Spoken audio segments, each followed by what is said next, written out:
Sigurisht, po ndjeni që jam pak emocional në ripërsëritjen e asaj pyetje që u bëra dhe në fakt ndoshta për shkak të situatës nuk u përgjigjet në mënyrë të plotë, pasi ndodheshit në presionin e shumë gazetarëve dhe të shumë pyetjeve temi edhe provokuese, por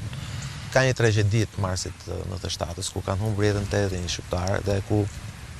dhe vetë shtypi italian dhe autoritetet italiane e kanë gjetur spaku përgjegjëse një anije ushtarake italiane në mbytjen e 4 të radhës dhe humbën jetën 81 veta, të paktën së paku 81 vetë. Dhe shteti italian nuk ka kërkuar ndjesë për të, zoti kryeminist. Nuk ka kërkuar ndjesë të paktën formalisht, ndoshta ka kërkuar ndjesë mënyra të tjera. Unë mendoj që e kanë bërë në të gjitha format edhe nga ana tjetër më shumë se sa për të parë nga shteti italian, kjo kujtesë na ndihmon të shohim veten dhe të mos harrojmë se në çfarë situatash kemi kaluar dhe çfarë periudhash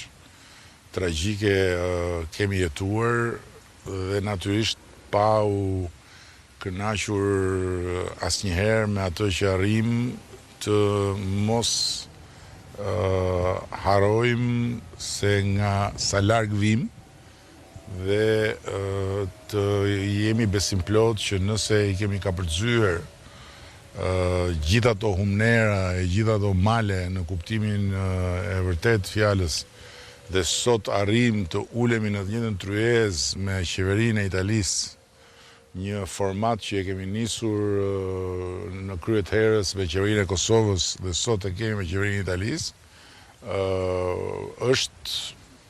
pa diskutim një arsye më shumë për të pasur shumë besim tek e nesërmja.